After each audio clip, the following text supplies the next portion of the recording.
목포 북항의 선박의 안전한 접안을 위해 설치한 완충제가 오히려 선박 침수 피해의 원인이 되고 있습니다. 수학에 흥미를 잃은 초등학생들에게 놀이를 통해 수학의 원리를 알려주는 여름방학 수학 캠프가 좋은 반응을 얻고 있습니다. 광주 세계 마스터즈 수영대회에 참가한 93살의 최고령 선수가 감동의 여경을 펼쳐 화제가 되고 있습니다.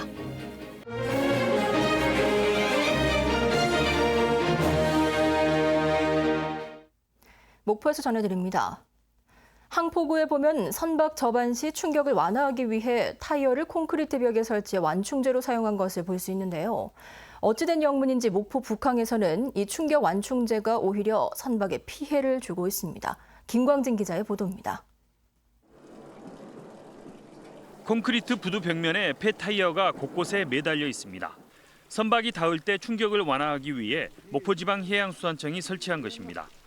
윤재환 씨는 최근 이곳에 배를 접안했다 배 뒤쪽이 물에 잠겨 엔진 수리비로만 140여만 원을 써야 했습니다. 이런 침수 피해가 최근 들어 3차례나 됩니다. 레이저배, 낚시하는 배, 그 배들이 다 들어가고 있어요. 너무 많이 들어가요 지금. 타이어에 걸려서 다 그래요. 원인은 정박해 놓은 선박이 간조 때 완충제 타이어에 끼었다. 만조 시 배 뒷부분이 기울면서 바닷물이 밀려 들어와 침수되기 때문입니다. 북항 인근에서 침수 피해를 입은 선박은 해경 조사 결과 최근 3년간 36척에 달하는 등 매년 똑같은 피해가 반복됐습니다. 신고 안 된 선박까지 합하면 피해자는 더 많을 것으로 추정됩니다. 저 타이어 때문에 걸려서 침수하고 뒤시 걸리고 앞이 걸리고 엄청 많이 아파요. 차라리 없애보면 저희들은 더 편하죠. 바로 앞에 선박이 접안할 부장교 등을 설치하면 해결할 수 있지만 예산 문제로 답보 상태입니다. 작년에 보수를 했는데 그거를 본심제로 설치해달라고 해서 보수를 했는데 이게 그 만조나 간조 때 배가 걸린다 그래가지고 전면적으로 다시 운영을 하고 있는 중이거든요. 선박의 안전을 위해 설치한 부두 완충제가 오히려 선박을 잡는 덫이 되고 있습니다. KBS 뉴스 김광진입니다. 목포 해상 케이블카가 다음 달 개통을 앞두고 시운전에 들어갔습니다. 목포시는 최근 해상 케이블카 전 구간에 메인 로프 설치를 완료한 데 이어 종합 시운전을 시작했다고 밝혔습니다. 목포 해상 케이블카는 지난 5월 개통할 예정이었지만 메인 로프의 미세한 풀림 현상이 확인돼 다음 달 6일로 개통이 연기됐습니다. 외래종 해충인 미국 흰 불나방 애벌레가 여름철 번식기를 맞아 가로수와 화훼단지를 가리지 않고 기승을 부리고 있습니다. 방제당국은 긴급 방제에 나섰습니다. 박지성 기자입니다. 초록잎이 풍성해야 할 가로수들이 갈색으로 말라 있습니다. 가까이서 보니 나뭇잎은 잎맥만 남아 앙상합니다. 외래종 해충인 미국 흰불나방 애벌레가 나무를 뒤덮었습니다. 쉬고 있으면 그 벌레가 떨어지고 또 벌레가루가 저희들 피부에 얼굴이나 이렇게 팔에 닿으면 가려워요. 가로수뿐만이 아닙니다. 도심 화훼단지도 비상이 걸렸습니다. 어제도 약했잖아요. 근데 또 이렇게 떠들었잖아요. 여기도 있고요. 워낙 빠른 속도로 번져서 자체 방역으로는 한계가 있습니다. 나무들이 다 초토화돼 버렸어요. 이 가로수에서 방지 작업이 늦어가지고 화훼단지까지 다 이게 들어와 버렸는데 흰불나방 암컷 한 마리가 낳는 알은 600에서 700개로 이동 속도가 빠르고 식성이 좋아 피해가 급속도로 확산되고 있습니다. 방제당국은 계속된 폭염과 곤충들의 산란 시기가 맞물려 해충이 기하급수적으로 증가한 것으로 추정하고 있습니다. 어떤 한 곳만 방제를 해서는 안 되고요. 시군의 경계 같은 경우는 그 인접 시군이 같이 공동 방제를 해야 되고요. 현재 피해가 확인된 지역은 광주와 나주, 영암, 담양 등 전남 10개 시군. 방제당국은 애벌레가 월동 준비를 위해 번데기로 변태하는 9월 하순 이전까지를 집중 방제 기간으로 정했습니다. KBS 뉴스 박지성입니다.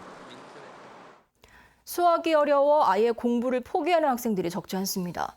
이런 추세는 초등학교 저학년까지 확산되고 있는데요. 전남교육청이 수학에 흥미를 잃은 초등학생을 대상으로 여름 수학 캠프를 운영하고 있습니다. 최송영 기자입니다.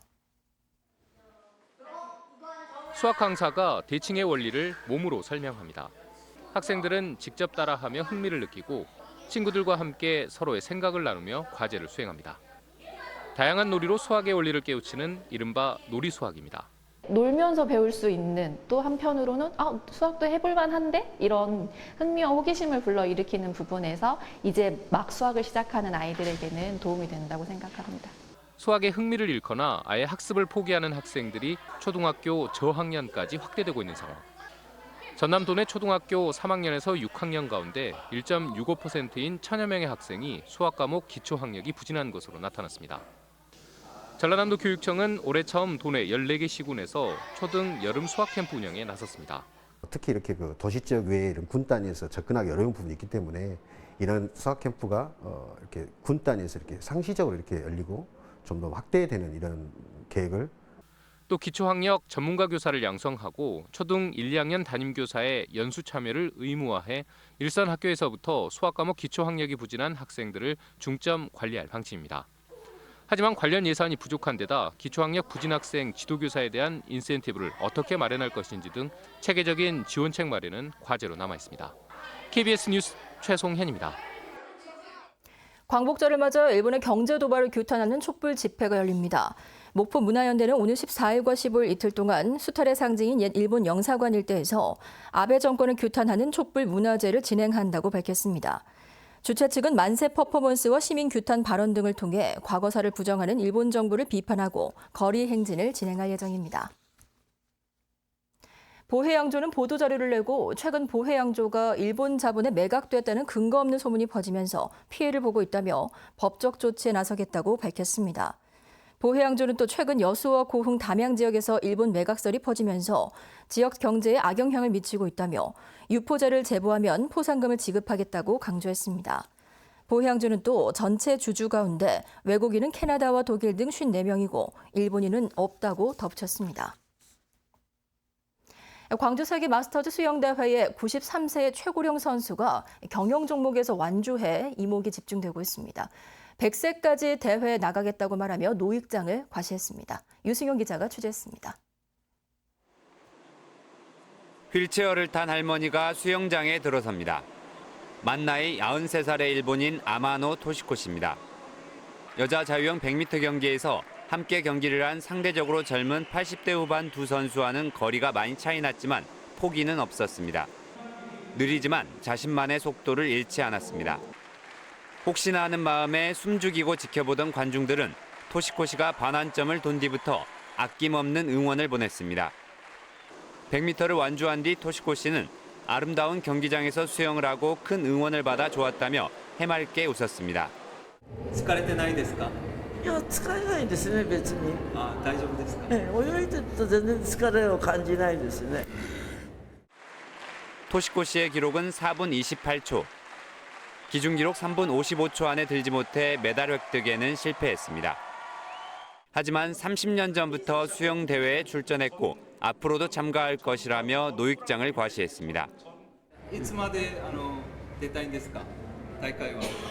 いや、今は93になるから、100歳までは泳ごうと思ってます。 불편한 몸도 물속에선 문제될 게 없다는 토시코 씨는 내일과 모레 50m 자유형과 배영에도 출전해 느리지만 아름다운 여경을 선보입니다. KBS 뉴스 유승용입니다. 무소속 손혜원 의원의 목포 부동산에 대한 검찰의 몰수 보존 청구가 받아들여졌습니다. 서울 남부지방법원은 손 의원의 조카가 소유한 부동산의 몰수와 부대 보존 기각 결정에 대한 검찰의 즉시 항고에 대해 매매 증여 등의 일체 처분 행위를 해서는 안 된다고 결정했습니다. 다만 손 의원이 재단 법인 등의 명의로 취득한 부동산의 몰수 보존 청구에 대해서는 기각했습니다. 재판부는 손 의원이 조카 명의로 취득한 부동산은 부패 방지 및 국민권익위원회의 설치와 운영에 관한 법률에 따라 몰수해야 할 재산에 해당한다고 판단할 상당한 이유가 있다고 밝혔습니다. KBS가 전남 서남권 시청자들과 간담회를 열고 목포방송국을 비롯한 지역국 기능 조정안에 대한 의견을 나눴습니다. KBS 지역정책실은 KBS 목포방송국에서 열린 간담회에서 미디어 이용 행태 변화와 경영 위기에 따라 지역 방송국의 인력과 송출 기능 등을 광역 거점센터로 이전하는 것이 불가피하다며 총국의 편성과 제작권을 확대해 지역 방송의 역량을 강화하는 방안에 초점을 맞춰 기능 조정을 추진하고 있다고 설명했습니다.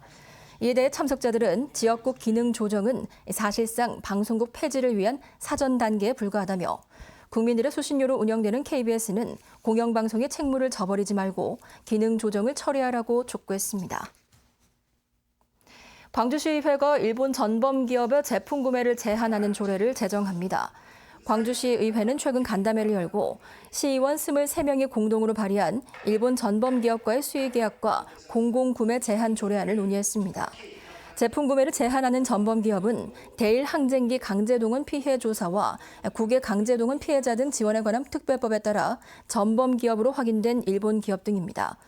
조례가 제정되면 광주시와 시 산하기관은 전범 기업과 수의 계약이나 공공구매를 할 수 없고 이미 사용하고 있는 제품에는 전범 기업임을 알리는 표시를 해야 합니다. 일본 수출 규제로 일본 여행 거부 운동이 확산되면서 이를 겨냥한 제주 100길 여행 이벤트가 진행됩니다. 목포에서 제주를 오가는 여객선을 운항하는 시월드 고속해리는 올 연말까지 승용차 선적 비용을 기존 운임 대비 20% 할인하고 스위트룸 등 고급 객실 요금을 할인하는 나라사랑 제주 100길 사랑 이벤트를 진행한다고 밝혔습니다. 목포였습니다.